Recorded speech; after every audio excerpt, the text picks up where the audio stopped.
tadi jadi kali jumbo. Ya. Berarti ada perkebunan kali jumbo yang terkenal. Ya. Masyarakat di sana sudah seberapa paham sekarang ini, sampai detik ini? Karena prediksinya tanggal 1 Januari curah hujan sangat tinggi. Ya. Bagaimana kewaspadaan ini sudah semakin mendekati ini? Kalau proses kali jumbo memang dianggap cukup maju ya, di antara daerah-daerah yang lain. Jadi dari sekitar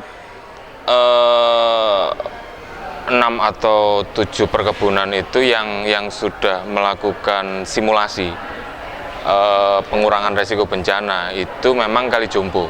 Jadi dia melakukan inisiasi dari awal kita teman-teman WJBP datang mengutarakan maksud, terus kemudian dilanjutkan pertemuan kedua sampai pertemuan yang kelima itu baru mereka bisa inisiasi untuk simulasi mandiri. Simulasi mandiri? Iya, simulasi mandiri. Masyarakat. Kemudian ada berapa kader yang bisa Anda rekrut untuk bisa terlibat aktif dalam proses ini saat ini? Jadi kalau di PRB itu penerima manfaat sebetulnya. Jadi kita tidak bisa mengistilahkan itu kader ya, tidak bisa mengistilahkan itu kader. Ketika dia menerima manfaat bahwa mereka bisa melakukan pengurangan risiko bencana, itu sudah kita kita manai bahwa mereka adalah kader dari WJBP. Dan pemahaman itu sebetulnya harus diselaraskan antara ketika kejadian terjadi. Ya, kejadian terjadi, apa yang pertama kali dilakukan? Pasti mereka akan bingung, tapi dengan bingungnya itu mereka awalnya juga harus sudah menentukan titik aman untuk menyelamatkan, kayak gitu. Proses berikutnya ada proses untuk menghubungi pihak-pihak terkait, baik itu Badan Penanggulangan Bencana Daerah atau unsur pemerintahan setempat, bisa lewat Babin Kaptipmas, bisa lewat Babinsa.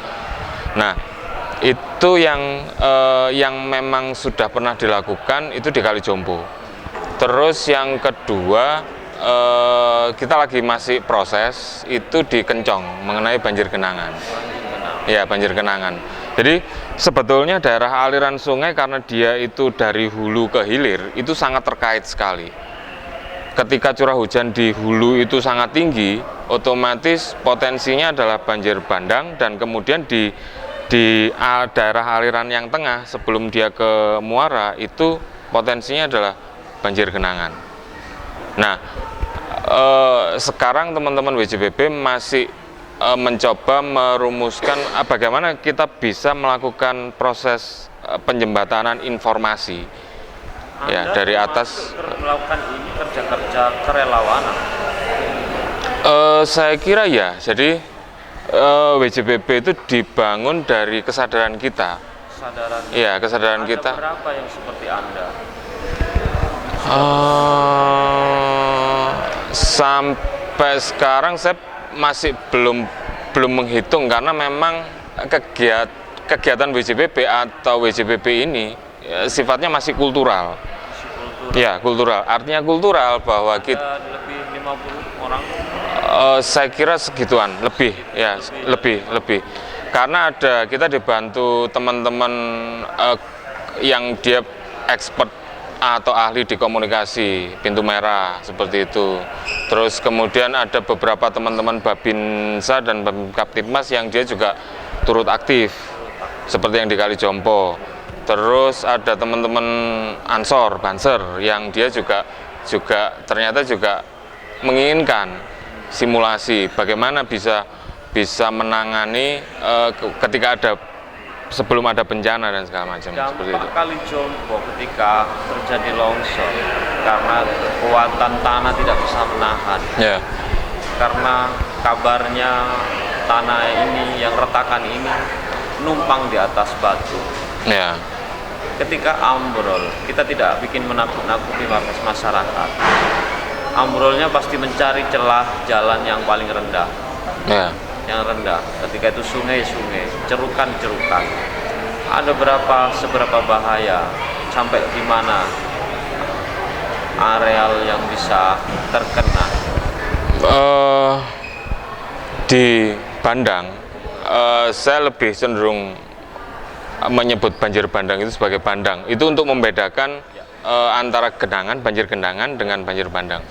Bandang itu esensinya adalah longsoran yang membuat bendung. Ya, membuat bendung di tengah-tengah, di celah gunungan punggungan gunung. Nah, ketika volume itu ditambah dengan curah hujan yang tinggi, kemungkinan kalau ada bendung, dia akan bisa turun secara tiba-tiba dengan jumlah volume massa yang cukup besar. Material yang apa saja semua bisa gitu ya.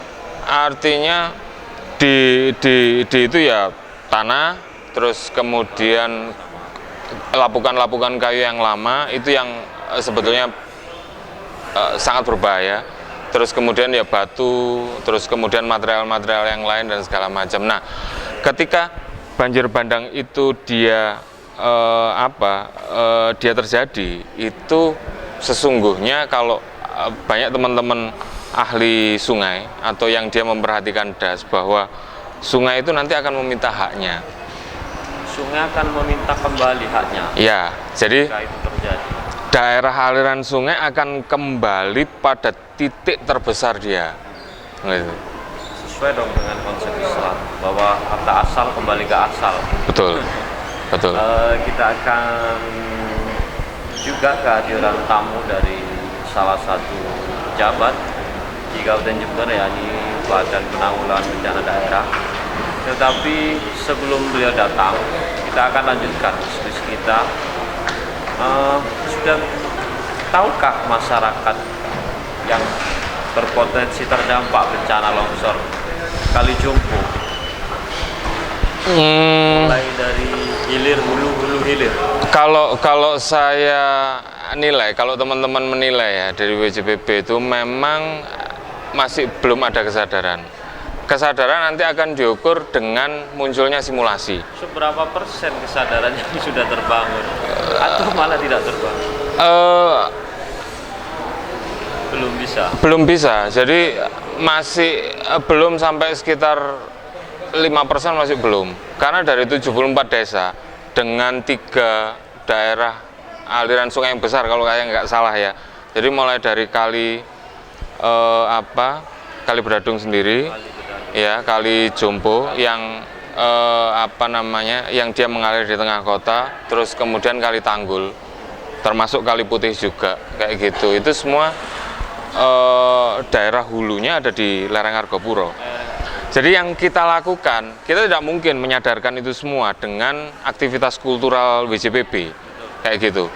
Kita tidak bisa door to door, ya, dari rumah ke rumah membicarakan ini. Karena anggarannya dari mana, waktunya bagaimana? Bukan persoalan anggaran. Problemnya karena kalau mereka tidak punya frame atau mindset bahwa bencana itu bisa dikurangi resikonya atau bisa dialihkan resikonya, mereka tidak akan bisa memahami PRB itu secara utuh. Sehingga yang kita lakukan, kita ke depan ini dalam satu minggu ini kita ada agenda untuk kerja bakti. Selain melakukan simulasi di Kencong, itu pemasangan poster untuk kampanye publik tentang apa yang harus dilakukan. Mendatangi tokoh-tokoh juga di sekitar, mulai dari lurah, mulai dari tokoh masyarakat, terus kemudian tokoh agama, terutama yang Babin Kaptibmas dan Babinsa. Karena dengan proses perkenalan kita sudah bisa menilai, gitu loh. Kita sudah bisa menilai. Kita akan cari tahu kepada tim penanggulangan bencana daerah pemerintah kabupaten, dan kita akan cari tahu dan kita akan memastikan langsung bagaimana merespon upaya yang telah dilakukan oleh para relawan-relawan. Kita kehadiran tamu Bapak Rizal. Silakan Pak Rizal untuk bisa hadir. Ya, Waalaikumsalam. Ya. Kita akan melanjutkan dengan pembicaraan kita dengan Pak Rizal. Tentu saja setelah jeda yang berikut ini